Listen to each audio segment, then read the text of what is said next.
Video games are about to get a little more interesting with the new Marvel games coming soon. Kevin Hart is being cancelled again, but decided to take a stand against cancel culture. And finally, Marvel says that they are going woke for the money. I'm Luke Kratzer, and this is the Luke Kratzer Show.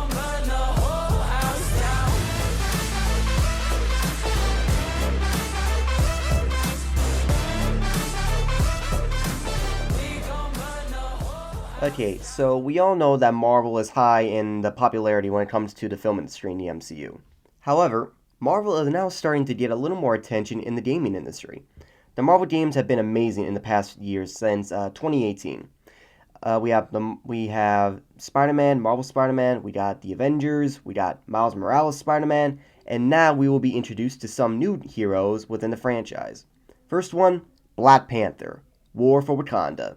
This is a game that's pretty similar to the Spider-Man games. You get to play as Black Panther and get to go on missions through the great city of Wakanda, and in order to stop the evil Claw from stealing their vibranium. Being honest, I'm really looking forward to this game. I'm not that much of a gamer, but this is a game that I would definitely want to check out. Here's a portion of the trailer. They say I walk like a king, talk like a king. You can act around, now say the same. You just wanted to show off They chasing the fame, they all want the name. But they ain't got what's running through these veins. Make way for the king. It is Claw.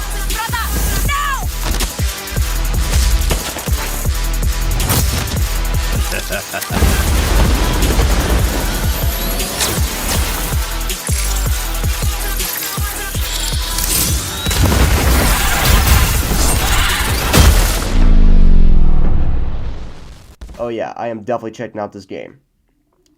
Okay, now time for my second game. Guardians of the Galaxy.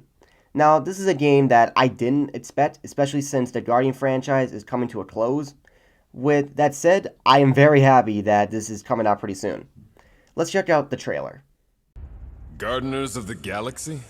What? No, Rocket. So I let Groot fill out the paperwork.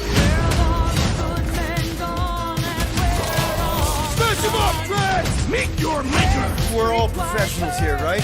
Maybe we can work something out. Here! You had one job, Quill. I did exactly what? Okay, so this is kind of the gist of it. You play as Peter Quill, aka Star-Lord, which at first I thought kind of sucks, but then in the game you actually are able to do combo moves with the other Guardians whenever you're fighting something, so that's a pretty good way of putting it. This game also has some similarities with the other Marvel games. However, just like the movies, they're able to add their own little spin to it. For starters, you have the ability to interact with the other characters. In the first games, you can only play the fighting scenes, or you can just play as the story. However, in this game, you actually have the ability to kind of change how the story can go, and actually talk and interact with the other characters. Another feature that I love about this game is the music. Just like the movies, the Guardians are able to add their great musical performances throughout. When I first saw the trailer, I didn't really expect to see a lot of musical performances because I don't really know how they're going to be able to pull something like that off in a video game. But I was completely wrong, and this clip I got from the game is able to prove it. Roll clip. Guys, huddle up! Already missing the jiggle jellies! They keep moving around! It is past time, my blade! Don't get too close to that mouse! This guy barely feels it! Yeah, I smell it too! Come on, we got this! Perhaps these were sent by Lady Hellbender! Well, she can keep them! How come monsters are never friendly?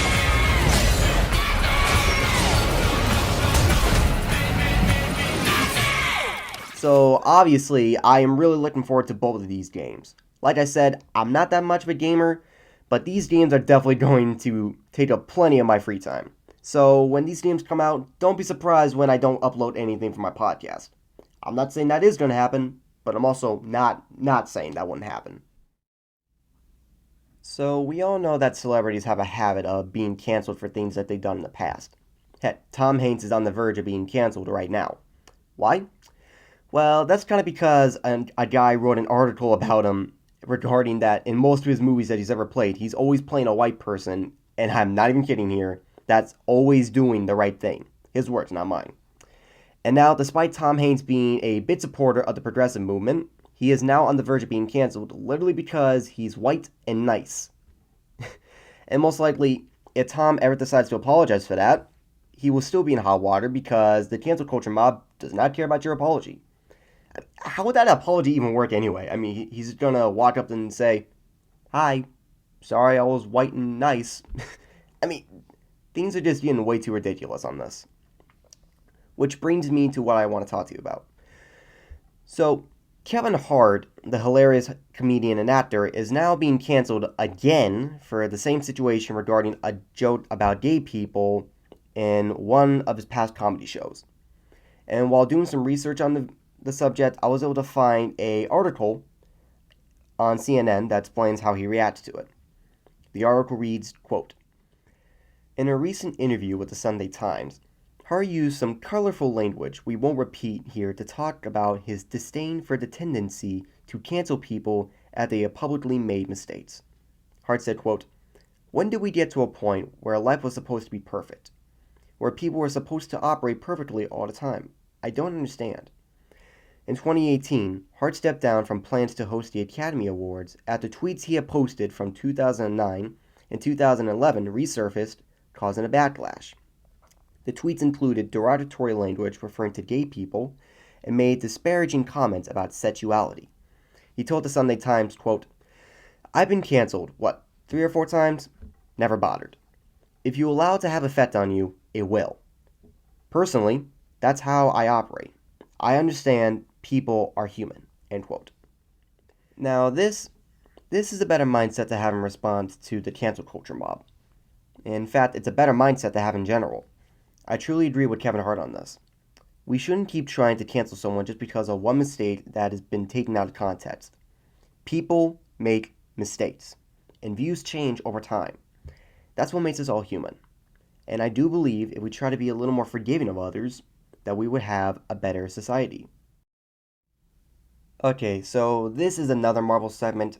However, it's going to be less exciting than playing a video game.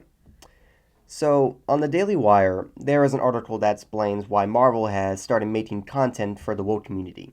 And I gotta say, the reasoning doesn't match the numbers. The article reads, quote, "An executive vice president at Marvel Studios said the company's reason for featuring storylines that include social justice and LGBT themes is less about ideology and more about earnings," end quote. She also went on and said, quote, "For the longest time, we heard a woman-led film will never happen. I say, please check out Captain Marvel. It made a lot of money. Then they always told us that Black Panther was never going to open and that nobody wanted a completely black cast. And that made $1.3 billion.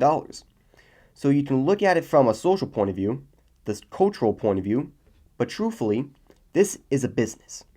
From a fiscal point of view, you are leaving money on the table by not representing. I think 51% of our audience is female. 28% of our audience is Hispanic. If we don't represent the people that watch what we make, eventually they'll go elsewhere because somebody else figured it out." End quote. The article points out that what she is saying does not necessarily explain how inclusive productions equal earnings. Because Falcon and the Winter Soldier lost ratings after the episode that pushed the policing thing, that police scene with the racial issues. And she even highlights that Black Panther was a success. While it was mostly a black cast, it didn't push any woke content. That's the difference. It didn't follow any woke guidelines, and it was able to do good in the process. It was just a really enjoyable movie for all. So I am left confused as to how this is going to be profitable for Disney, and personally, I'm a little concerned because so far with the woke content, in the end, it's just going to end up scaring away the audience. And I really hope that they don't force it because I'm really enjoying the new show Loki so far, and right now, it's because it's just a fun show and not following woke nonsense. Well guys, that's all the time I have for today. If you did enjoy my content, be sure to like, comment, and subscribe. And click the little bell icon, that way you won't miss any of my latest content. Also, it's now Father's Day weekend, so I encourage all of you to spend more time with your fathers, with your dads, or whatever you call them these days, and just have a great weekend. I'm Luke Kratzer, and thank you for joining me on the Luke Kratzer Show. Peace out, guys.